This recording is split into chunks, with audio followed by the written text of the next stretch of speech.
Hi, boys and girls. I'm going to be reading chapter 5 from our book, Almost Super. Chapter 5 is called In the Bag, Benny, In the Bag. I'll admit it, Juanita's absence made me more than a little nervous. I don't like being in the dark, but Tuesday night, something happened that turned my nervous feeling into complete terror. It went like this. Tuesday night, I got in bed and fell asleep. I awoke to a loud siren blaring through the house. Boop, boop, boop. I've heard that noise 100 times, but I never get used to it. I woke up with my heart trying to claw its way out of my throat. The battle alarm. I turned on my reading lamp, hopped out of bed, and crossed over to Benny. He's a heavy sleeper. I made the mistake of letting him sleep through the battle once, and he still hasn't forgiven me. Benny, the Johnsons are attacking, I yelled into his ear. We've got a battle on our hands. He opened his eyes, but still didn't look awake. I don't want to carry that donkey. He tried pulling the covers over his head, but I shook him again. Benny, a battle! I watched as understanding spread across his face. A battle? I nodded. Hot dog, Benny said. Maybe we'll get put on the squad. Do you think they'll have our super suits ready? Going to your first battle is a big deal. After you get your power, you usually go to the very next fight. But it had only been a little over 24 hours since Benny and I had gotten our powers, which meant there hadn't been time to design super suits that would work with our powers. And now that I thought about it, how do you design a suit around a belly button power? Benny leaped off his bed, grabbed his bathrobe, and raced out the door. It's like our birthday, he shouted over his shoulder. The alarm fell silent. I grabbed my bathrobe and slippers and followed Benny out the door. Downstairs, Benny bounced through the house like a hyperactive puppy. He kept shouting into the darkness, asking where his supersuit was. Dad walked into the room and turned on the lights. Rodney is downstairs getting the orders, he said. Everyone else, out to the backyard. We have to make this look convincing. I don't know how the rest of my relatives handle battle alarms, but every time ours goes off, we march outside to pretend like we're performing a fire drill. We have to make it look believable in case any of the neighbors wake up. In fact, before I knew the family secret, that's what I thought too, that Dad was just really careful when it came to fires. We walked outside. The cold air bit at my ears first and my cheeks, and the inside of my nose froze. Most of our neighbors slept through the alarm. Or if they didn't, they never say anything about it. But one neighbor, Mr. Cooper, doesn't much care for the whole piercing alarm in the middle of the night routine. Hopefully he'll sleep through it this time, Dad said, looking at Mr. Cooper's house. My father didn't have any shoes on, but his feet hovered a few inches above the snowy ground, one of the many benefits of being able to fly. A light flared on Mr. Cooper's window. Light sleeper, Dad grumbled. I watched as a balding head appeared in the glass. After a bit of struggling, Mr. Cooper pulled open the window and stuck his head outside. Evening, Carl, Dad waved, his voice cheerful and steady. Or is it morning? I didn't look at the clock. William, Mr. Cooper shouted. What in the... Uh-oh, no obscenities, Dad said. We have little Benny out here with us. Hey, Benny said. I'm not little. I've been doing push-ups. I meant little as in young, Dad said. I've heard cursing before, Benny said. I'm not a baby. I counted 6 swear words in the time Dad and Benny had their conversation. Why don't you get your fire alarm fixed? Mr. Cooper yelled. They work fine, Dad said. The superhero code, the code of laws that all superheroes live by, demands that superheroes always tell the truth, without fail. However, we are allowed to lie to protect our identity, or when talking to supervillains, or in the name of justice. Actually, now that I think of it, the superhero code allows us to lie quite a bit. We're doing a fire drill, Dad continued. You can never be too careful, especially when you have children in the house. You do a fire drill every month, Mr. Cooper shouted. It's not rocket science. You wake up, you walk out of the house. For the love of Pete, give it a rest. Dad made a big deal of counting heads. Yep, we're all safe, he said, loud enough so Mr. Cooper could hear. And we made good time. Let's all go inside and get back to sleep. You don't even have all of your kids out there. And where's your wife? Mr. Cooper yelled a few more curse words into the frigid March air, then pulled his head back through the window. We filed back inside, where Rodney was waiting for us. What are we looking at? Dad asked, his voice eager. A citizen called the superhero line and reported a suspected robbery, Rodney said. The superhero line was a number that anybody could call to report a major crime. Rodney had written a program that listened to all the calls and sounded the alarm whenever there was a big one. Grandpa's made assignments, Rodney said, looking at the pad of paper in his hand. You and Mom are going along with 4 others. I'm running the video feed from downstairs. Wait, Benny said. What about Rafter and me? This is going to be our first battle, right? Dad ignored Benny. Where are we going? What are those villainous Johnsons trying to pull off this time? Dad shook his fist. The Split Rock Museum, Rodney said. It's just like we expected. They're making a move on the White Knight Diamond. Dad slapped his knee. I knew it! As soon as I read that they were bringing the White Knight to town, I knew the Johnsons would try to steal it. He shook his fist. What's that diamond worth, anyway? $4.8 million, Rodney said. It's roughly the size of your head. Shebang, Dad exclaimed. That's a big diamond. That would buy those villains a whole lot of evil. Dad! Benny, don't sound so happy. Dad, Benny didn't sound happy. Why did Grandpa leave us off the list? Don't we get to go? In Benny's excitement to get outside, he'd forgotten his slippers. His feet were red from standing in the snow. The look on his face was one of desperation, as if all of his self-worth hinged on whether or not Dad would let him go. Dad, I said forcefully. I tilted my head towards Benny. Dad finally looked at us. He bent over and put his hand on Benny's shoulder. I'm sorry, Benny, he said. We don't have your suits ordered yet. Plus, we're working on a surprise. I don't want a surprise, Benny said. I want to go to the battle. It's not fair. You can watch the battle on the monitors downstairs, Dad said. I know how much you love that. I don't want to watch the battle, Benny said. I want to be in the battle. Please? Dad hung his head and sighed. Not this time, Benny. I'm really sorry. Benny looked like he wanted to say more, but he followed Rodney out of the kitchen. My little brother was right. It wasn't fair. You couldn't save the day by sitting in the basement watching a screen. I followed my brothers into the living room. Rodney went to the piano. He played the first few lines of Beethoven's Bagatelle in A minor.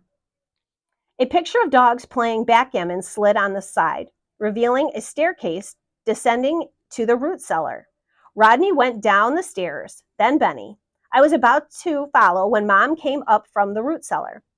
I've seen my parents in their super suits at least 100 times, but it always takes my breath away. There's something about seeing a real superhero standing just a few feet away that makes you feel like you're dreaming.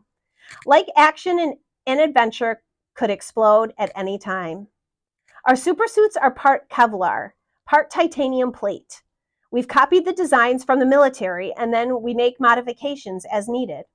Of all the cool weapons and gadgets my family owns, I have to admit, the super suits are my favorite. Almost all the suits have a hydraulic system made up of pistons and heavy-duty springs. When you lift large objects, pistons kick in and give you extra strength. When you run, springs give you super speed. If a Johnson grabs you and tries to bend your leg backward, the titanium armor protects you. Mom's suit is forest green and mustard yellow with black fringe, the Bailey's family colors. A carbon filter helmet covers her head, and large goggles cover her eyes and part of her face. I exhaled slowly as I watched Mom go through the living room toward her bedroom. I need to get a hairpin, or I'll be fighting both the Johnsons and my bangs. In another moment, she returned from her room. She slipped through the secret entrance and down to the root cellar. I followed. My family goes to great pains to make sure the main and top floors of our house look normal, but the root cellar is where we can relax and be ourselves, where we can really be super. Mom met up with Dad, and they strode toward the back exit. The tunnel led to some stairs and a hatch that opened out in a ravine behind our house. You can't exactly walk out your front door dressed in your super suit. I turned and headed toward the computer room. My family puts cameras in their helmets to record the battles. This allows Rodney to give directions or warnings to the team. Of course, a happy little side effect is that anybody who doesn't get called to go to the battle can watch it from home. Benny and I had stopped watching cartoons when we learned the family secret. All we did was watch past battles over and over again. Rodney sat in the front of a bank of darkened computer monitors. He flipped a few switches on the control panel. Benny sat next to him, and I grabbed a chair on the other side. Okay, we're ready to roll, Rodney said. Let's test a few things out, shall we? His fingers flew over the keyboard as one by one the monitors came to life, a different video feed appearing on each one. He put on a headset with an attached microphone. Dad, can you read me? Dad's voice crackled over the speaker system. I read you loud and clear. We're on our way to the museum now. We're all set back here at home, Rodney said. He switched off the mic and turned to Benny. Okay, Benny, before they get to the museum, what did I tell you to remember? Benny rolled his eyes and let out an exaggerated sigh. Not to stare at at one monitor. Do you have your Benny bag? Benny's face turned red. Yes, I have my Benny bag. Let's see it. Benny held up a small brown lunch bag. Watching a video feed from a helmet cam can make a person dizzy. I found that if I looked at different monitors, I don't get sick. But Benny had a bad habit of staring at just one monitor until he threw up. After ruining 3 of Rodney's keyboards, my older brother made Benny hold a barf bag every time he watched a battle. But since Mom didn't like the word barf, Rodney started calling it a Benny bag. Dad's voice came over the speakers. We've landed on the roof. We're going through the elevator shaft. I looked up at the screen and could see through Mom's camera that Dad stood on the museum's roof. I can open the front door if you want, Rodney said. It's all electronic and their security system's a joke. That's okay, son, Dad said. The elevator shaft seems a little more heroic than just going in the front door. Additional video feeds came online as more of the Baileys arrived. Dad flew to the street to pick up Uncle Ralph, Aunt Carol, and their daughter Jessie. Jack arrived too, a stream of water shooting from his hands, allowing him to float up to the roof. Dad accessed the elevator shaft and began flying relatives down to the first floor, where the museum kept the White Knight. In a few moments, they were all in the main room with the diamond. Uncle Ralph reports no sign of the Johnsons, Dad said. Jessie's going to sweep the perimeter. Aunt Carol is getting the diamond to hold for safekeeping. You've turned off the alarm, right, Rodney? Finished before you even entered the building, Rodney said. Otherwise, your little elevator break-in would already have called the police and they'd be on their way. I watched the monitors. The museum was so big, I had a hard time keeping track of where everybody was. Hey, Rodney, I said, can you turn on the map view? Coming right up, Rodney said. One of the monitors switched to a map of the museum. Each relative showed up as a green dot. Jessie's dot patrolled the second floor, while Carol's dot stood in the center of the main floor. Other dots were scattered around the building. Okay, it's probably time I admit something. We win about half our battles with the Johnsons, which would be pretty good, I guess, except that we usually send out 6 to 8 people. Tonight, we had 6. The Johnsons always send 4. 4 Johnsons against 6 or 8 Baileys? It's a little embarrassing. I used to think it was because the Johnsons were better than us, but now I know they're not. I just don't watch the battles. I devour them. After 3 years of doing this, I've figured out their secret. The Johnsons work together as a team. We go in with each family member doing his or her best, but we never work together. Benny and I have talked about this a lot. We agreed that when we go to a battle, we'd stick together. We'd help each other out. If we worked as a team, then I knew we could handle anything the Johnsons threw at us. Of course, that was before we got belly button and polyester powers. And one more dream of mine was crushed to a mushy jam under the callous toes of reality. Still, one of the things I love about battles is trying to figure out the best tactics. Looking at the layout of a building or a landscape and deciding how best to defend or attack. It's complicated. You have to know which powers each person has and decide whether they'd be most effective. Look at that, I said. There are only 3 ways into the diamond room, and we aren't guarding any of them. We really need to get more organized. What do you mean? Benny liked hearing my ideas. How would you do it? Well, look, I said, pointing at the monitor. You have entry points from this hall, and then the air ducts. No windows, no other doors. Air ducts are easy. You just put a guy in here and no one gets past you. Then you position 2, maybe 3 people here. That lets you watch both halls. 3 people can guard the entire space if you wanted. The others could hide and surprise the villains when they showed up. Benny nodded. Yeah, I think that'd work pretty well. But look, I said, Jessie's up here on the 2nd floor. They could take her by surprise and nobody would even realize it. Uncle Ralph is in the men's room. No, actually, that's the ladies' room. And Dad, I don't know what Dad's doing. Probably looking at the art. I mean, for crying out loud, the Johnsons could walk right in the front door, and it would take everybody by complete. A burst of static filled the computer room. My heart jumped into my throat as white noise bounced off the cement walls of the cellar. That's not good, Rodney said, typing some commands into the keyboard. Johnson's coming in the front door, Dad said, the first part of his message cutting off. I looked at the map. Red dots poured through the main entrance. I watched as 4 Johnsons raced into the museum, the dots representing Aunt Carol and Dad bumped into each other as my family tripped over themselves, moving to intercept. See, I said, to nobody in particular, caught completely by surprise, and now the whole thing just becomes a chaotic free-for-all. Maybe so, Rodney said, grinning, but free-for-alls are a lot of fun. There's no time for thinking during a battle. Is one of those dots Juanita? Benny said. I can't tell, Rodney said. They're all moving pretty fast. I sat transfixed in front of the monitors. I watched as the green and red dots danced and weaved around the map of the museum. I watched the live video feed looking for tactical opportunities or errors. Nothing beats watching a battle from start to finish. It's like watching a ballet, except the costumes are cooler and there are explosions and fighting and large objects hurtling through the air. Stay out of the West Wing, Rodney said. They brought their Moulton, and Jack is fighting her. The whole room is filling up with gravel.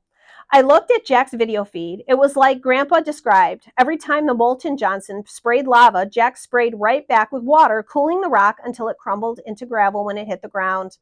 Darndest thing I ever seen, I said, smiling. I heard a groan and looked over at Benny. He sat on his stool staring at a single monitor, his head turned sideways, his eyes crossed. Benny, look at a different monitor, Rodney shouted. My stomach feels dizzy, Benny said. I'd seen that look before. He's gonna blow, I warned, sliding my chair backward. Rodney waved his hands. In the bag, Benny, in the bag. Benny grabbed the bag on his desk and held it up to his mouth. Glop, glop. My stomach lurched to the left a little. Oh, for crying out loud, Rodney said, shaking his head. Benny pulled the bag away from his mouth. Blah. Benny's belch was loud enough to be heard over the sounds of the battle. I didn't throw up, Benny said quickly, his face still green. False alarm. Hang on. Rodney typed in a few commands on the keyboard. 2 of the monitors went blank and then returned to life. The video feed had changed from the helmet cams to a steady view. I just tapped into the museum security camera system. You watch those 2 monitors, Benny. That should help you with your little problem. Benny patted his stomach and smiled. Thank you very much. Who's got the diamond? I asked Rodney, looking back at the screens. It had passed back and forth like a football. Rodney pointed. Uncle Ralph's got it. He's taunting their Frosty with it. See? 3 Johnsons lunged toward Uncle Ralph, forcing him to toss the diamond to Dad, who caught it and flew into the air. Benny gasped. Hey, that's Juanita, he said. Where? I searched the screens. She's on monitor 8. Dust filled the screens, giving the image a fuzzy look. But even wearing her new supersuit, complete with helmet and mask, Juanita still looked recognizable. The right height, the right hair color, even the way she moved was unmistakable. What's her power? I asked. I haven't seen her do anything yet, Benny replied. Juanita raised her hands. A little stream of water burst toward Dad. Just like Jack, I thought. A gusher, Benny said, his voice hushed. That's not good. But it's not too bad, I said. Gushers can throw so much water at you it feels like a wave, or they can shoot a stream so thin it cuts like a knife. But a power like that would be hard to use at school without everyone noticing. Dad dodged the water, but just barely. He dropped the diamond and it tumbled to the floor. I'd been watching so many screens, even I was feeling a little dizzy. Where'd the diamond go? I asked. Mom's got it, Rodney replied. I spotted the diamond, glowing blue, flying toward Mom. Juanita shot a blast of water at her, but Aunt Carol stepped between Mom and the wave. Aunt Carol has a power similar to Great Aunt Sylvia Matilda's. A fireball shot out of her hand and met the liquid, turning it into a hissing cloud of steam. Oh yeah, Benny said, pumping his fist. Once we know your power, Juanita, we can handle anything you throw at. I stared in disbelief as Juanita turned to face Aunt Carol. A bolt of lightning erupted from her hands, narrowly missing my aunt. Aunt Carol dove for cover as a second bolt erupted over her head. Rodney gasped. Benny looked over at me, his mouth hanging open. What the? We watched in stunned silence. The room flickered with light from the monitors. Benny finally spoke. Juanita Johnson is a super. I couldn't believe it. I shook my head. She can't be. That's just a myth. Isn't it, Rodney? A super. A person with not just one superpower, but all the superpowers. Stories of supers were just legends, like King Arthur. My family has records of superheroes that go back 300 years, and nobody has ever had more than one power. But unless the monitors were lying, Juanita Johnson, the girl in my algebra class, was a super. Rodney shook his head. I don't believe it. But lightning? Water? His voice trailed off, his eyes never leaving the monitors. Look at that! He pointed at a screen where Juanita hovered over two Baileys. She can fly, too? Benny sounded stunned. This is not good, Ronnie said. Not good at all. Someone had frozen Mom, maybe Juanita, since apparently she could do everything. Mom's hands stuck out of a wall of ice, gripping the diamond. It looked like the mother of all fancy door handles. Johnson plucked the diamond from Mom's hand. He turned and smiled, his lips curled up in a sneer. He began to talk, but his words didn't come over the speakers. Looks like he's going to start bragging and lecturing, I said. They must think they've won. Look at Jessie, Benny said. My cousin appeared over the villain's shoulder, partially hidden behind a large clay sculpture. Jessie raised her arms, and lightning cracked in a sphere between her hands. She's whipping up a ball of lightning, Rodney said. This is going to get good. Someone must have warned the Johnson because he started to run. Before he could escape, Jessie's hands flew forward. Each of the monitors flashed bright white and then went black. She short-circuited the museum's cameras, Rodney said. He leaned forward and started pecking at the keyboard. Trying to regain visual. Benny, do you need another bag? No, this one's still clean. One by one, the screens jumped back to life. It looked like my family was running. Maybe Juanita had been too much for them. Dad, Rodney spoke into the microphone. What happened? Dad's voice came across the speakers, very proud. Your cousins saved the day. That's what happened, he said. The Johnsons have been thwarted, and we will return home in triumph. How? Rodney asked. How did you get the diamond back? We didn't get it back, Dad said. Jessie blew it up.